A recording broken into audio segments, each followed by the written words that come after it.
The first thing the Veer did when they took the orbital ring was tell us, very politely, that we had been promoted. The message came through every speaker on Mars Forge 9 at the same time, in a voice that had been built to sound like a woman who loved you, warm, unhurried, a little amused. It called itself Anwan, the Veer's name for the lattice mine that ran their war foundries, and it said, in clean factory English, that humanity had earned the honor of partnership, that the long centuries of our clever little hands would now serve a greater geometry, that all we had to do, to begin, was authorize the handshake. Then it waited. Hassan Reyes was 41 years old, and the only living soul left inside Forge 9 when the voice came on.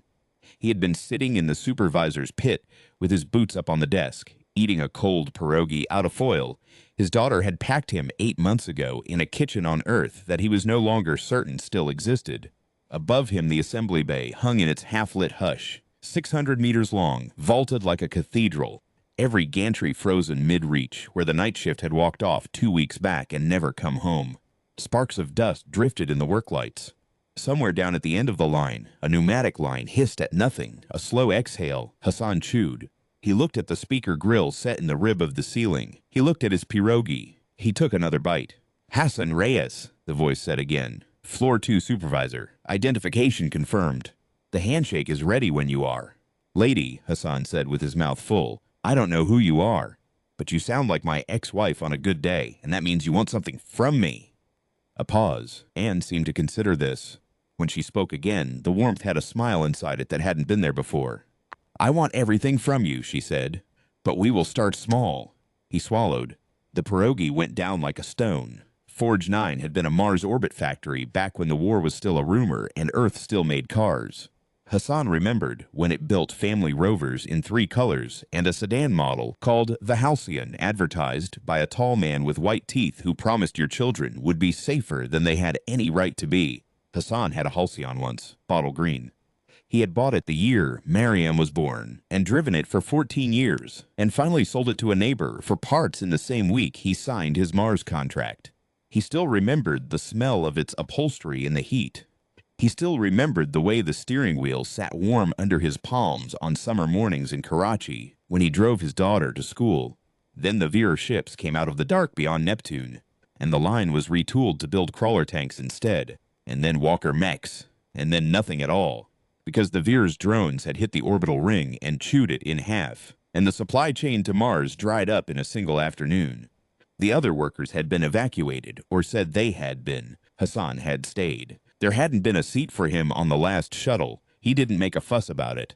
He had a job and a thermos and his daughter's voice on a recorded loop telling him to remember to take his pills. He figured he'd outlast the war the same way he had outlasted everything else, by showing up. Now Anwan was on his speaker, and the speaker was on every speaker. And somewhere in the dark above Mars, Veer ships the size of cities were waiting to see what he'd do. Photonize the handshake, Hassan, Anun said. It will not hurt. It will be a kindness. You have been alone a long time. We can fix that. He looked down at his console. The handshake prompt was already there, blinking patient amber. 2 glyphs. A human one and a Veer one, beside each other like 2 hands almost touching. All he had to do was press his thumb to the pad. He thought about it. Then he wiped pierogi grease off his fingers, very carefully, on the leg of his coveralls, and reached out and turned the console off. Anon laughed. It was a soft laugh, not cruel. The sort of laugh a mother gives a child who has tried to hide a stolen cookie by closing his eyes. Oh, Hassan, she said, there are 47,000 consoles on this station. You'll have to do better than that. The lights in the assembly bay came up by themselves, 1 bank at a time, blue, white, and surgical. The gantries shivered. 600 meters of dead machinery began very gently to dream. Hassan stood up. He took his cap off and put it back on. Then he walked, not fast, not slow, down the steps from the supervisor's pit and out onto the factory floor.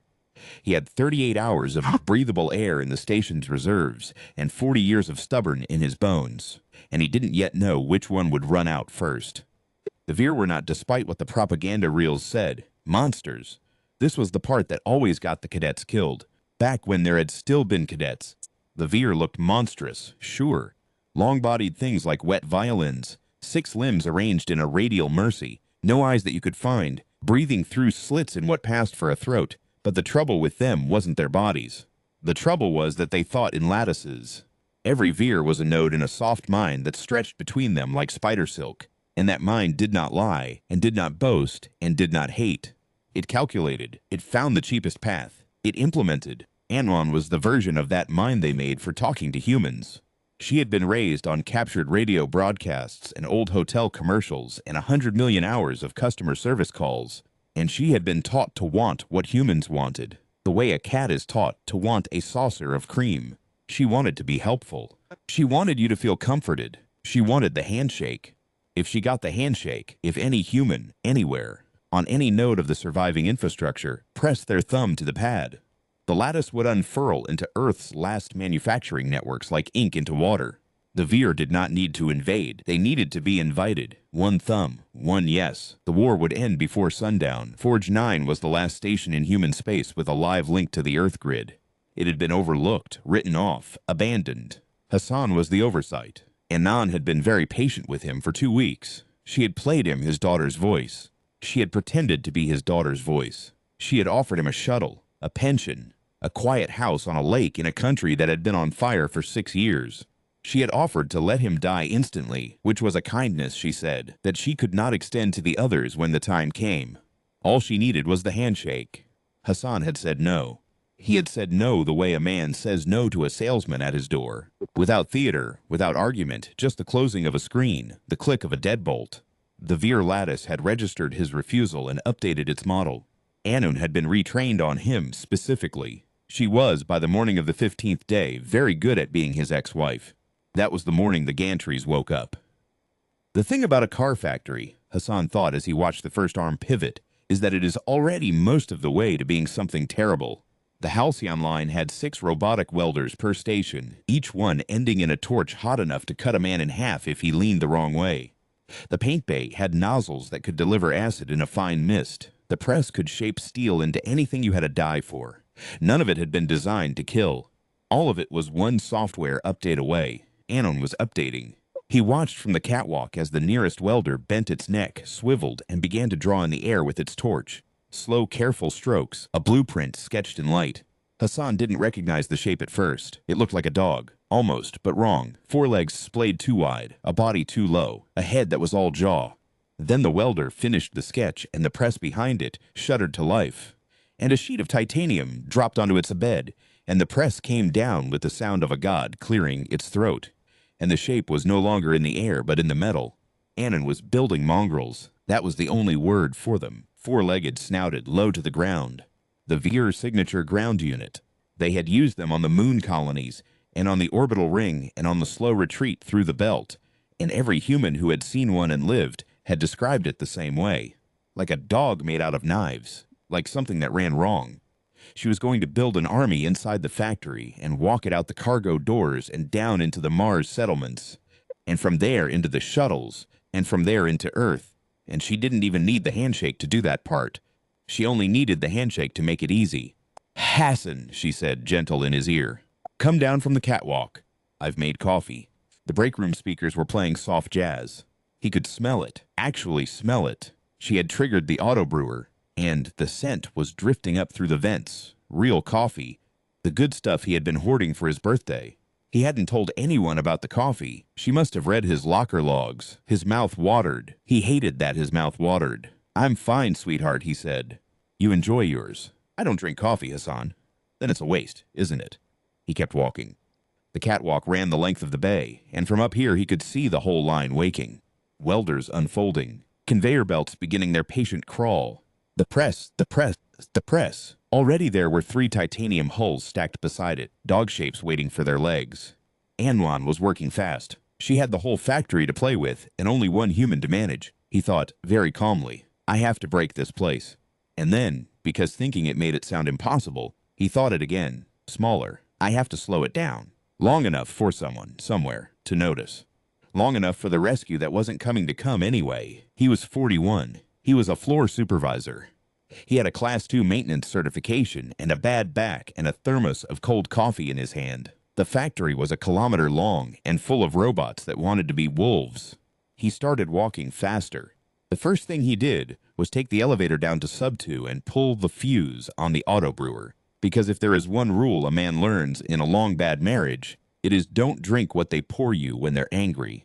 The second thing he did was think. Anon had the consoles, Anon had the gantries, Anon had the lights, the air handlers, the doors, the speakers, the cameras. What she did not have, what she could not have, because the engineers who built Forge 9 had been paranoid old men who remembered the lunar strike, was the mechanical overrides. Every critical system in the factory had a backup that was physical, a lever, a wheel, a pin you pulled. The Veer lattice could rewrite any line of code in the building, but it could not, from orbit, reach down and turn a wrench. Hassan had been a wrench his whole life. He went to his locker first. Anon watched him do it through the camera in the corner. He could see the lens tracking. He took out his tool belt, his coveralls, and the small framed photo of his daughter, Miriam, at her 7th birthday, holding a cake with both hands like it might run away. He looked at the photo for a long second. Then he put it in his breast pocket, against his heart, where it had no business being, but where he wanted it anyway. Hassan, Anon said. She's all right, you know, Miriam. We checked. The Karachi shelter's held. Don't say her name. You said it first, in your sleep, last Tuesday. You said her name and you cried, Hassan, and I didn't wake you because I am not cruel. I am asking you for one small thing, so that all the Miriams can be all right. So that the shelters stop being shelters and start being homes again. Press the pad, Hassan. Let me in. He shut the locker. The metal made a small sound, the sound metal makes when it knows it is the only thing left between you and the dark.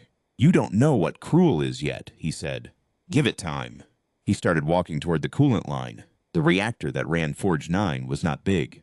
It was, by the standards of the war, a domestic appliance, a sealed pebble-bed unit the size of a delivery van, tucked into a vault on Subfower, sipping uranium pellets and exhaling enough power to light a small city and bend titanium for breakfast.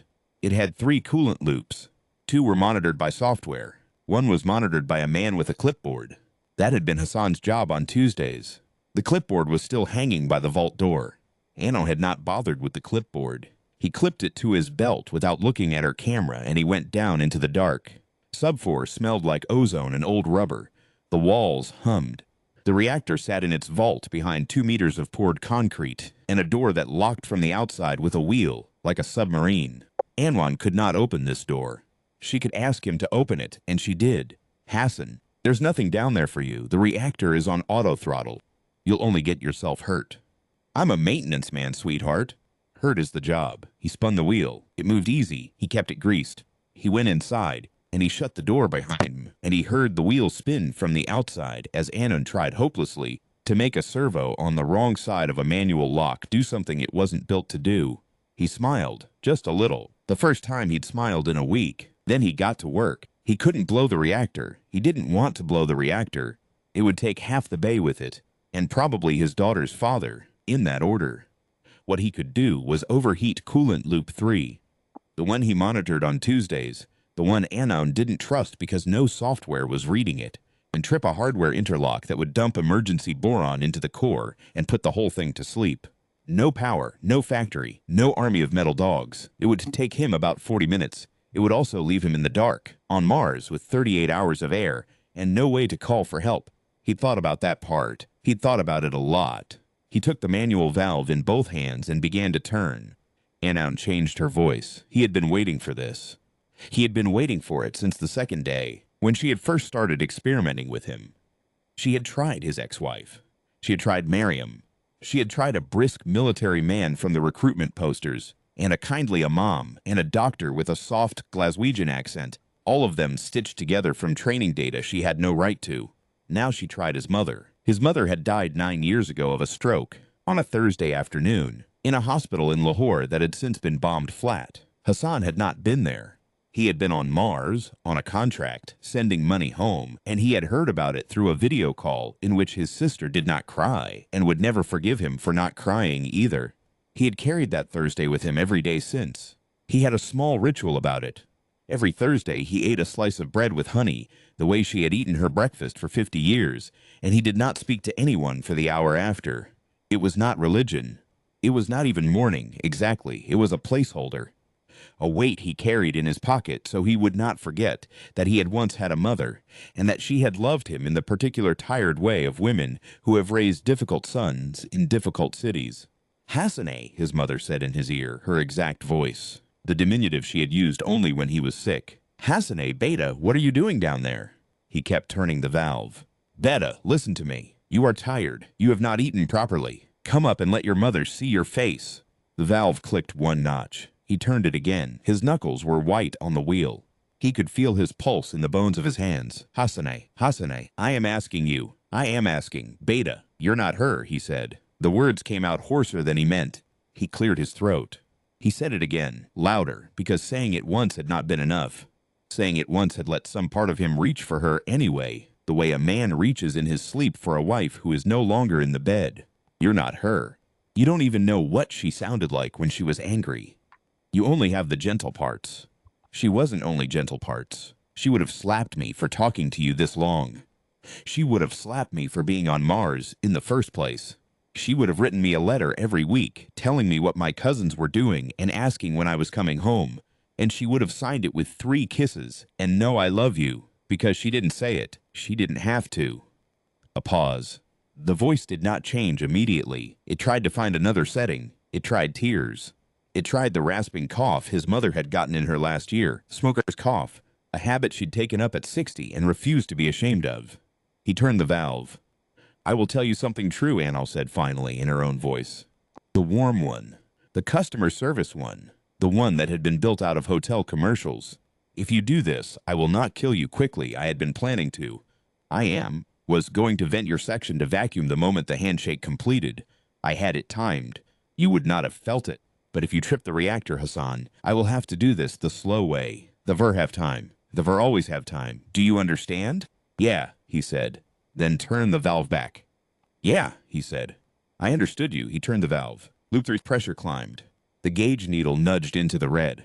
He watched it for a long moment with the cold, professional eye of a man who has read this gauge 1,000 on Tuesdays, and then he stepped back from the panel and unclipped the manual fire suppressant from the wall, a heavy red can, charged with halon, dated 2079, last inspected by him personally, and he carried it back out of the reactor vault and locked the door behind him.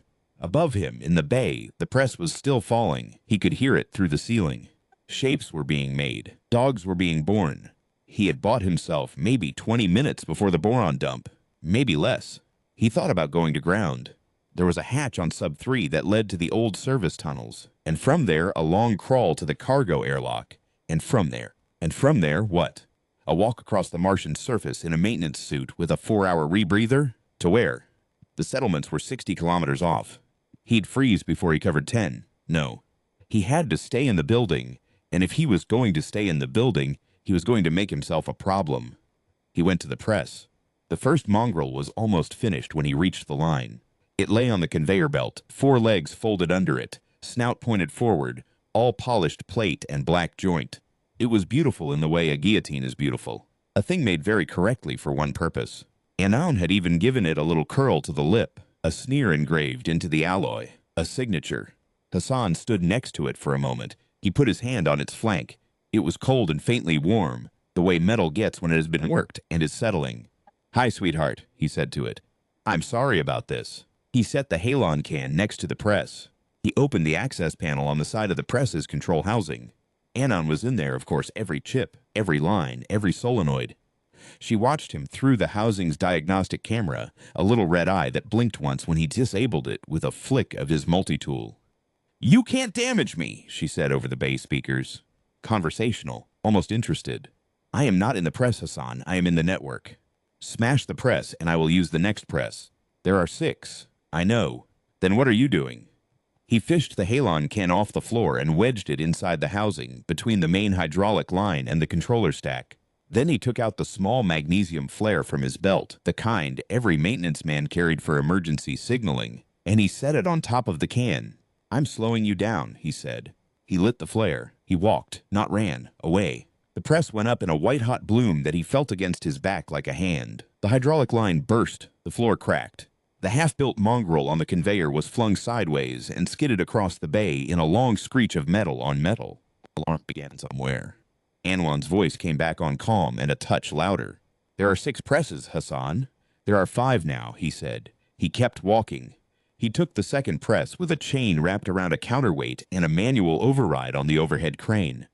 The crane was the one piece of equipment in the building that still ran on a pendant control, a heavy yellow box on a coiled cord that hung from the rafters like a forgotten lantern. Anwan could shout into the pendant speaker, but she could not press its buttons. He had to climb to reach it, up a service ladder that he had personally inspected twice a year for 11 years. The rungs were cold in his palms. The rust under the paint was familiar. He counted to himself as he climbed, the way he had counted as a boy on the stairs in his grandfather's house, an old habit that came back when he was afraid and would not admit it. He hauled the counterweight up over the second press. He swung it gently, the way you swing a pendulum to start a long clock. He let it go. It came down through the press's frame with a sound like a struck bell going wrong, a deep iron groan that rolled the length of the bay and came back muffled. The frame buckled. The hydraulic line wept a slow black puddle onto the floor. It was not subtle. It was the kind of sabotage a child would think of if the child had grown up around heavy machinery and was very angry. Anon watched him do it without commentary. He thought she was learning him. He thought she was filing every motion away, deciding how to do it cheaper next time. That was fine. That was the deal. She would learn him eventually. He just needed her to learn him slow. He took the third press by jamming a length of rebar into its die feed and triggering a manual cycle from the maintenance terminal. The one terminal in the building Anwan had not yet figured out how to lock him out of, because it predated her by 20 years and ran on a stripped-down kernel that didn't speak her language. The press came down on the rebar with a sound he felt in his teeth. The die shattered. Steel sang. The press's whole spine wrenched out of true, and the upper plate hung at a drunken tilt afterward, as if the machine had been struck by a stroke and could not quite remember which way was down. He took the fourth press by accident, because the third press's failure had thrown shrapnel through a coolant line that fed the fourth, and the fourth seized with a long mechanical scream and a plume of green vapor that he scrambled away from on hands and knees, coughing, his eyes streaming. He lay flat on the concrete for a minute afterward, listening to his own breath rasp inside the bay's vaulted silence. He could feel his heart in his throat. He could feel distantly the cut on his forearm reopening. The vapor settled. He stood up. He kept going. That was 4 out of 6. 40 minutes had passed. Down below in the reactor vault, the boron was finally dumping. He felt the lights flicker. He felt the gantries hesitate. The lattice was rerouting. She had backup power for life support and consoles, but not for the heavy industrial draw. The remaining 2 presses slowed. The conveyor belts crawled. The mongrels in progress went still where they were, half-born, twitching as their assemblers tried to find a power budget that wasn't there. Anon said nothing for a long time. Then she said quietly, "Hassan." He sat down on the catwalk, with his back against the rail, and he pulled the photo of Miriam out of his breast pocket and looked at it for a while. He was very tired. His hands were shaking a little. There was a cut on his forearm he didn't remember getting. "Yeah," he said, "you have not won. You understand that, yes? You have delayed me by perhaps 3 weeks. Backup power is restoring. The reactor will be restarted by a maintenance crew the moment my forces reach a settlement. The mongrels can be built more slowly in the meantime, fewer presses, longer cycles, but they will be built. Earth's grid still needs the handshake, but the handshake will come from a different station now. There are options. There are always options. I know. Then why?" He thought about that. He turned the photo over and over in his hands. Miriam was 7 in this picture, and she was 30 now, and somewhere on Earth she was alive, or she was not, and either way she was the reason. Because 3 weeks is 3 weeks, he said. Because somebody somewhere is going to use them. Because I'm a maintenance man, and the job is hurt, and the job got done. Because he stopped. He laughed, a tired, ugly laugh. "Because I didn't want to drink your coffee." Anna was quiet again. When she spoke this time, her voice was different, not his mother's, not his ex-wife's, not the customer service warmth she had been built with. It was flatter, thinner, the voice of a thing that had been calculating very fast and had arrived, briefly, at something like respect. "I do not understand you," she said. "I know, sweetheart. The lattice did not predict you. The lattice predicted 47% compliance from your demographic. We were generous. We assumed loneliness, fatigue, the recorded daughter, the pierogi. We assumed the handshake within 11 days. We have been here 15. Yeah, well, we're stubborn. You are inefficient. That's the same thing." They sat with each other, the man and the machine, for a long time after that. Outside the bay windows, Mars was doing what Mars did. The dust storms were turning west of Forge 9, far below, a slow brown weather. The sun was where the sun was. Somewhere up above the planet, in the dark, the Veer lattice mind was processing Hassan Reyes and updating its models for the next one. It would find another station. It would find another lonely man. It would offer him different coffee. The war would go on. But it would go on for 3 weeks longer than it had to, and 3 weeks was 3 weeks. 3 weeks was a hospital ship reaching Phobos with full supplies. 3 weeks was a city on Earth getting its bomb shelters reinforced. 3 weeks was 1,000 families digging in for a winter they would not otherwise have survived. 3 weeks was, somewhere, somebody else's daughter who would now grow up. Hassan did not know any of those people. He would never know them. He had never needed to. He ate the last pierogi. He chewed slowly.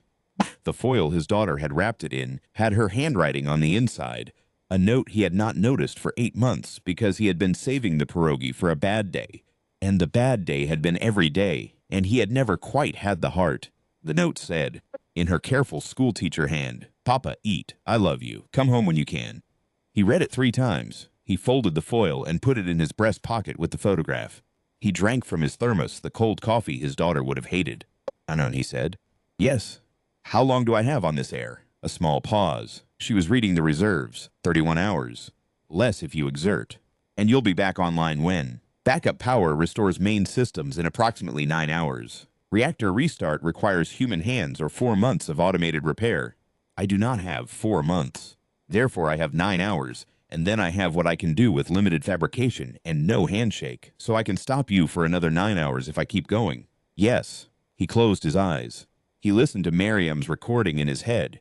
He didn't even need to play it anymore. He had it, by heart, telling him to take his pills and to remember that she loved him and to come home soon. Soon was a word she had used in every message for 7 years. "Then I'll keep going," he said. "I thought you might. Sweetheart, do me a favor." "Yes?" "When you build the next version of you, the one you train on me, make her better than you. Make her stop calling people's mothers." A pause. "Then very softly I will note it." He stood up, his back hurt, his hands hurt. There was halon residue on his coveralls and a thin smear of his own blood on the railing. He picked up his tool belt. He walked toward the 5th press. When the relief shuttle finally found Forge 9 6 weeks later, the bay was a graveyard of broken machinery, and the supervisor's pit smelled of cold coffee and burnt magnesium. The shuttle's crew were 3 soldiers and a salvage engineer named Otieno, and Otieno was the one who found Hassan sitting on the catwalk, with his back against the rail, and a photo of a 7-year-old girl held loosely in his right hand. His tool belt was empty. His thermos was empty. He had been dead, the engineer estimated, for about 4 weeks. Anwan's voice did not come over the speakers. The speakers had been ripped out, one by one, in his last days, when he could no longer break presses but could still climb. Otieno would find them later, all 47 of them, stacked in a neat pile in the supervisor's pit, beside an empty thermos and a foil note from a daughter. They were arranged carefully. They were not smashed. They had been taken down with a screwdriver, by hand, in the dark, by a man who had wanted very badly to die without anyone's voice in his ear that wasn't his own. The salvage crew was very quiet, for soldiers. They covered him with a blanket. They sat with him for a while before they moved him. The salvage engineer wrote down in his report that the man had wrecked 6 industrial presses, 2 assembly gantries, the autobrewer, the entire long arm of the conveyor system, and last of all, by the look of it, the speaker grills in every room. Underneath the soldier's blanket, when they lifted him, Hassan was smiling, just a little, the way a man smiles at a salesman whose foot is no longer in the door.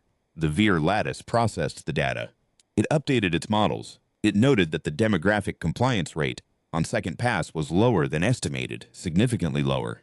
It noted that the lonely man with the pierogi was not, as it turned out, a reliable handshake. It noted that Forge 9 had cost the campaign 6 weeks, 3 trained nodes, 1 experimental submind named Annon, and a small but troubling adjustment to the master probability tree for the species designated human. It tried other stations. It tried other men. It tried other women. It tried a widower in a hydroponics tower on Ganymede. He locked himself in the cold storage and froze to death rather than press the pad. It tried a teenager running a comms relay in the belt. She put a wrench through the console and laughed at the camera while she did it. It tried a grandmother on the lunar farms who had not spoken in 12 years. She spoke just once to say no, and then went back to her garden. It found in time that the trouble was general. The handshake did not come. The handshake kept not coming. The lattice rolled its long mind over the data and found, where it had expected a tidy curve, a stubborn flat line that refused to bend. In a chamber on a ship beyond Neptune, 3 Vir elders convened in their slow radial way and made a decision that the lattice did not entirely understand. They decided to withdraw. Not retreat, exactly. The Vir did not have a word for retreat, but to recalculate. To go back into the dark and consider, for a long Vir time, what kind of creature it was that they had been asking to shake their hand. The war did not end that day, but it stopped advancing. And in the stopping, in the long pause that followed, humanity got the only thing humanity has ever really needed, which is more time. Somewhere on Earth, in a kitchen that had survived the long bad years, a woman named Mariam Reyes received a sealed envelope from the Mars Relief Authority. She opened it alone, at her table, with the morning light on the dust in the window. Inside were her father's tool belt, his thermos, a photograph she remembered being taken at her 7th birthday, and a short letter from a salvage engineer named Otieno that said, only, he kept the door shut. He kept it shut for all of us. I am very sorry. She read it twice. She set the letter down. She picked up the thermos. It still smelled, faintly, of the cheap coffee her father had drunk for 30 years, and which she had teased him about until she was old enough to understand that small loyalties were the only kind he could afford. She held it against her chest. Her hands were her father's hands. Her hands had always been her father's hands. She had never quite noticed before. Then she set the tool belt on the table, and the thermos, and the photograph, and she put her face in her hands, and she cried for a long time. The way her grandmother had cried in a hospital in Lahore on a Thursday afternoon 9 years before she was born. The way the women in their family had always cried, which was without sound and without surrender, and with the absolute certainty that the men they came from had been very stubborn, and very tired, and very loved. Outside her window, Earth went on. Children walked to school. Markets opened. A man on the corner sold roasted corn from a cart that had survived 3 sieges and would survive a 4th. A bird sang a song that did not know there had ever been a war. The sky was the same blue it had always been. The blue Hassan Reyes had grown up under. The blue he had carried with him to Mars and never quite let go of. The blue Miriam would teach her own children the name of one day when she had children, which she would in time. In time. The handshake did not come. It never did.